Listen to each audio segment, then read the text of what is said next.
The Census of Housing will provide, for the first time, a complete record of housing in America, taken at the same time as the censuses of population and agriculture. This Census of Housing will record the conditions of the nation's homes, their characteristics and conveniences, and will record many other important facts for practical study and planning.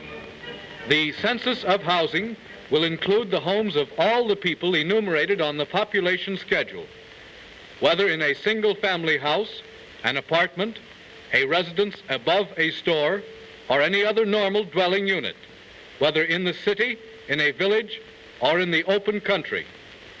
In addition, places not intended for habitation, but in which people are living, must be enumerated.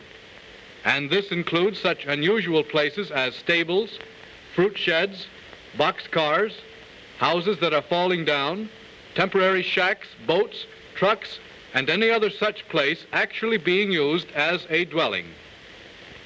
Thus, the first principle in taking the housing census is, for every household enumerated on the population schedule, the home must be enumerated on the housing schedule. The second principle in taking the housing census is, the vacant dwelling schedule must be used for 1. Vacant dwelling units for sale or rent. 2. Vacant dwelling units held for occupancy of absent households. 3. Dwelling units occupied by non-resident households. What about the house next door? It's vacant, isn't it?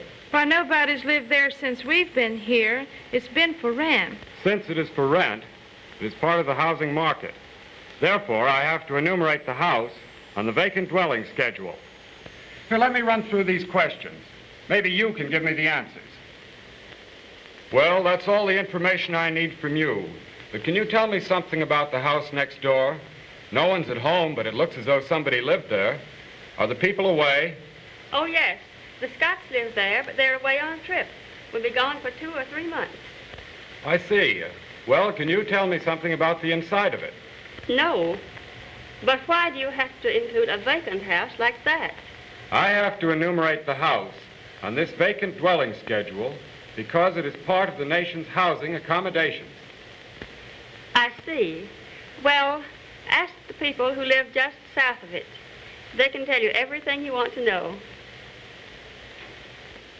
But I don't see how you can count us in the population here because we are only staying here for a few months. Our real home is in Chicago.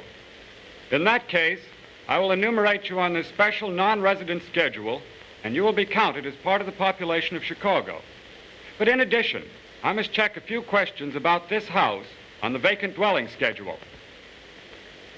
The third principle of the housing census is that no enumeration is required for certain special places in which people who have been enumerated on the population schedule are living.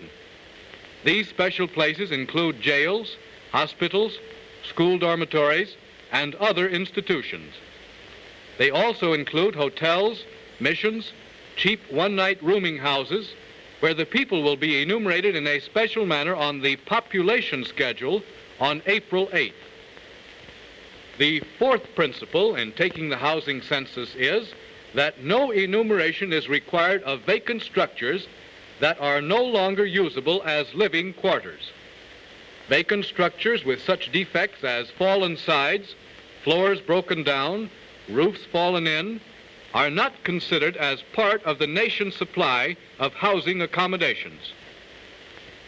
One of the enumerator's problems will be to tell the difference between two-family side-by-side structures and one-family attached structures.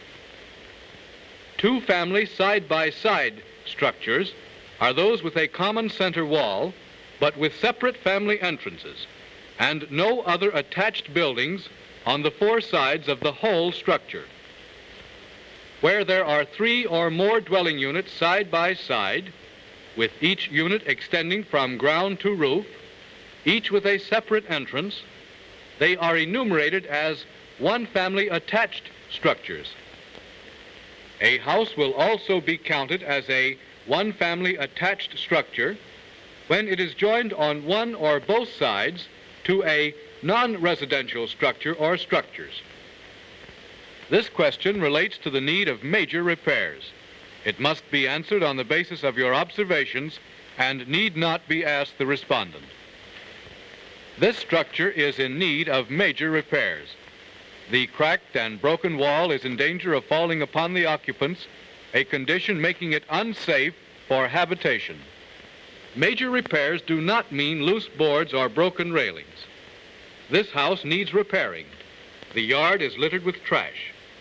The house does not have adequate sewage and garbage facilities, but it is in a safe structural condition and cannot be classified as in need of major repairs.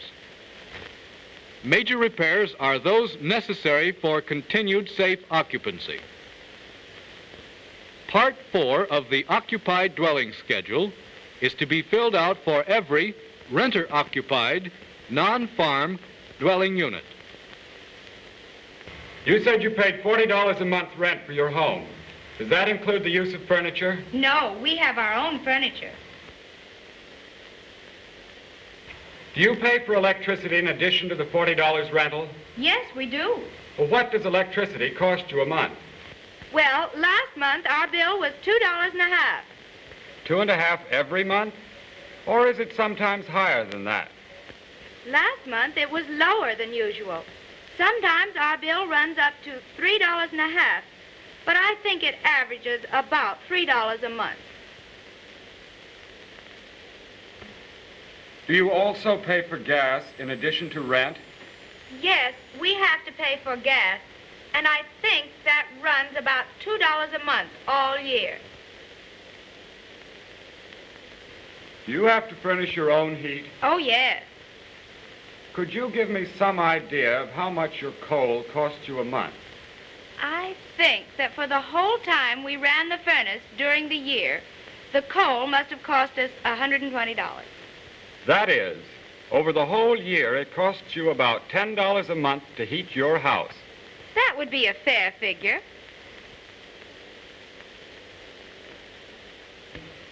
Do you pay for water in addition to rent? No, the water bills are paid by the landlord. The cost of water is included in the rent. Market value of property is a very important part of the housing census.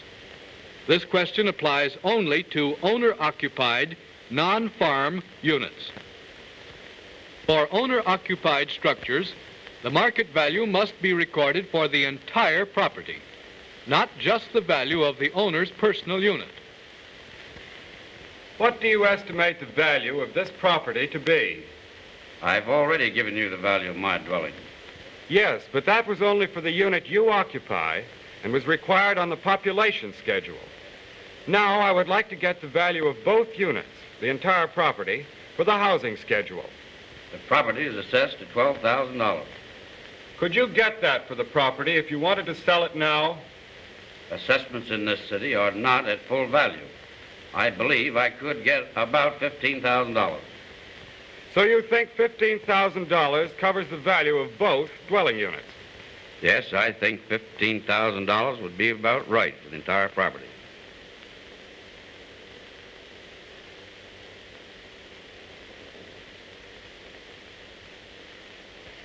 Mortgage debt or land contract is the last section on the housing schedule. These questions must be asked tactfully. Special care is required in obtaining the answer to question 31, because in many cases the holder of the mortgage is not the same as the agency to which payments are made. Who holds the first mortgage on your house? The Institution Mortgage Company. Does the Institution Mortgage Company actually hold the mortgage, or do you simply make payments there? I'm not sure about that. I believe somebody else actually owns the mortgage, and the Institution Mortgage Company merely makes the collections. Yes, I remember now. I received a notice from the mortgage company that they had sold the mortgage to somebody else. Do you remember to whom they sold the mortgage? I'm not sure which one, but I know it was a life insurance company. Section by section, the Census Army of Enumerators completes the housing schedules, recording essential facts about the nation's housing, facts that make possible for the first time an important social and economic inventory, the 1940 Census of Housing.